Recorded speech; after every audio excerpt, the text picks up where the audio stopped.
তো hello guys, আজকে একটা লং ভিডিও নিয়ে চলে এলাম। যেরকম আগের ভিডিওতে আমরা বলেছিলাম, আজকে সুভাষ উদ্যান লিগে খেলাটি হচ্ছে YSP football academy versus youth boys. তো আজকের খেলাটাই ইউথ বয়েজের বাচ্চারা খুব সুন্দর শট বানিয়েছিল। আমাদের ওয়াইএসপির বাচ্চারাও চেষ্টা করছিল, বাট আজকে ওদের এটা একটু ভারী ছিল।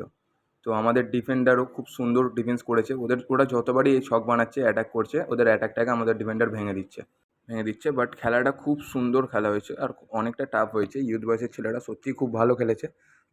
আজকের ম্যাচটি টাফ হওয়ার কারণ হচ্ছে আগের ম্যাচে আমাদের কিছু 3টে প্লেয়ারের চোট হয়ে গেছে, যেরকম আমাদের ক্যাপ্টেন আইদ আফান আর ঈশান রয় আর শেখ আয়ান। এই 3টে প্লেয়ার আমাদের এখন চোট হয়েছে, ওরা এখন খেলতে পারছে না। ওই জন্য আমাদের টিমটা একটু উইক হয়ে গেছে। আর আপনাদের যদি এরকম লং ভিডিও ভালো লাগে, তাহলে একটু এই ভিডিওটাই কমেন্ট করে জানাবেন, তাহলে আমরা এরকম লং ভিডিও নিয়ে আসবো। তো এখানে আমরা ফাউল পেয়ে বলটা মারছে আমাদের আরমান। ঠিক আছে, বলটা মারবেও এখন। আমরা দেখি কোথায় বলটা মারে, কীরকম মারে, ফার্স্টে কীরকম দেয়। তো মারছে আরমান। এখন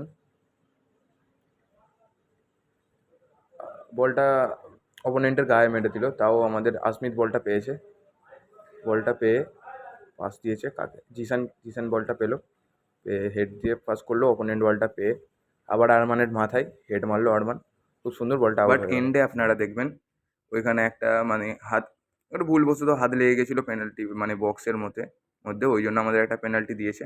ওই পেনাল্টির অ্যাডভান্টেজে আমরা গোলটা করে, এখানে গোলকিপার কিন্তু বলটা সেভ করে দিয়েছিল, তারপরেও জিসান মেরে গোলটা খুব সুন্দর করেছে।